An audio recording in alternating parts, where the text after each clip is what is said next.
What's going on, YouTube?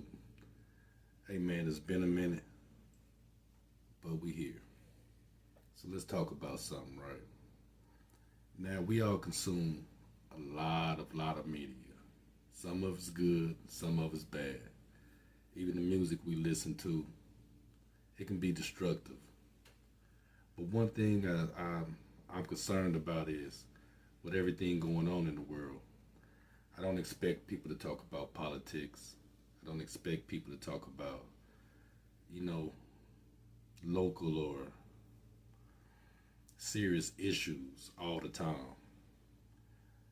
But I do think we have a responsibility as content creators to sometimes to put the BS aside and talk about something real. And being an older gentleman, I'm starting to notice these conversations I'm starting to have. They're meaningful, and you can actually gather some information and some knowledge with these conversations, and you can take them and pass them along. So I wanted to talk about Nolan Wells and his investigation because it's something serious right now. And as the world turns, sometimes all the distractions can take you away from some of these things that really need to be discussed. And as a black man, I have black children. So I have a responsibility to keep myself safe and also my family safe. But the real conversation gets into the parents. But we'll get into that in a minute. One thing that disturbs me about this case is there's a lot of information that's out already before a formal investigation has been done. Now in Mississippi, they passed it off as a drowning. And every day we get something new. Now, for instance, Horn Island, the history of Horn Island, I didn't know. But besides that, there's no cell phones, no running water, no law enforcement, no cameras. It's a place that I wouldn't go, especially as a black gentleman. I would never go there. But we started in the things that came out about the case, like the phone was taken, the argument that ensued over the phone, his friends left without him, which appears to be false because we're now getting GPS locations and pingings. All the social media was erased. And like the Carmelo Anthony situation, one of these kids that was involved or was around Nolan Wells' mother is a judge. So it makes you really think about what's going on with this case. His best friend comes out and talks. Then his parents say they don't know this gentleman. And I say all that to say this. There's a formal investigation going on now, and every day there's something new. When the bulk of this information could have been provided if there was truth behind what actually happened. And that's just my opinion. So we do have to wait to see what kind of outcome comes out of this. But there's something sinister, something a whole lot bigger, and a lot of people don't want to have these conversations. Now for me, living in different places, you get to see racism in his face. Like I said, a lot of people don't want to have this conversation. It's all the same thing. You can be in Texas and then come to the Midwest. It's the same thing. It's just given to you or expressed a little different, but it's still hateful. And again, there's a lot of different opinions on this. It's kind of distracting. Last month, we had the Carmelo Anthony trial, which tore the heart out of a lot of people. In Dallas, in North Dallas, you have Daniel Irvin. He was found, he was a drowning victim. And again, in this case, the people he was with hid evidence.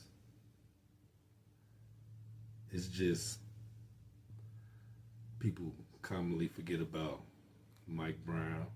They forget forget about Trayvon Martin, George Floyd, the many countless names. Jenna 6, if you're not familiar with the Jenna 6 situation, go back and see how them gentlemen lost their education, with their education after high school behind a bunch of BS. It's wrongdoing. One thing they do have in common, the justice system failed these young men. One or a couple of the parents are in the judicial system.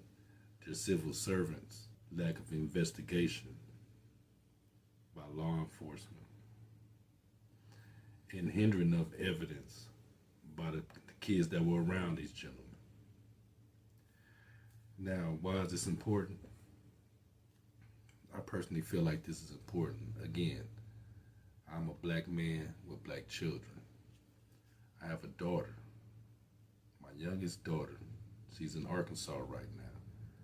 It's beautiful to see your kids able, working and traveling. And she's traveling with her mother's in-laws. And it's a mixed family. Solid family.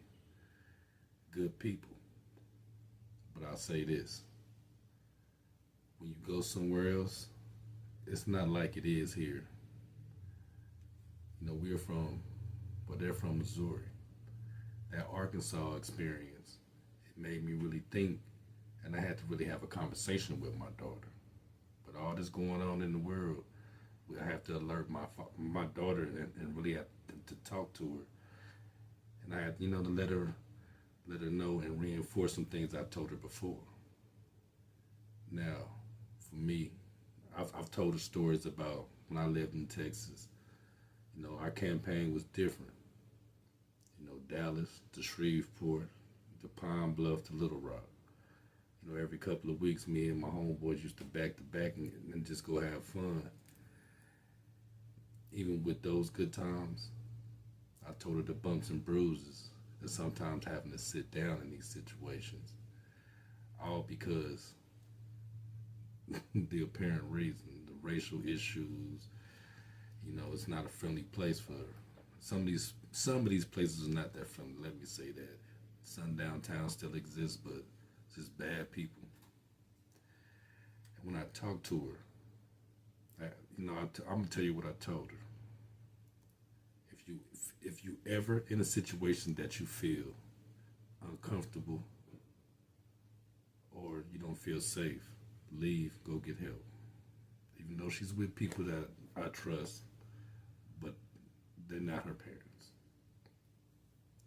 And if you ever feel like you and the people you with are going to do something to hurt someone, and that's going to endanger your life, leave and go get some help. Now, there is a time, I have to explain this to her, where you have to defend yourself. And if you have to do things to get home, that's just how it is.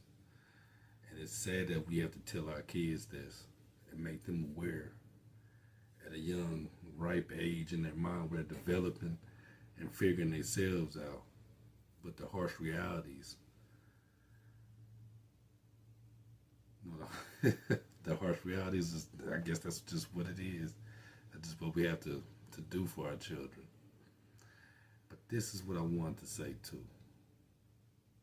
With saying that, these gentlemen that are in these situations, their parents are doing horrible jobs. And accountability is big. If your child does something, excuse me, of course we're going to ride with them. But if they do something that's wrong, we have to take accountability and ride it out with them when it's wrong too. And that's not happening right now. So that's why I believe this is important, so people can see what actually can be done. And if the right things are done, everybody involved will get punished. Maybe that'll stop the next person from withholding evidence. The law enforcement and people involved. Maybe that, if they get the right punishment, cut off their pensions, their money, hell, put them behind bars. Maybe that'll stop the next person from committing a crime. involving themselves and stopping what something that should have been right. But that's why I'm staying with it.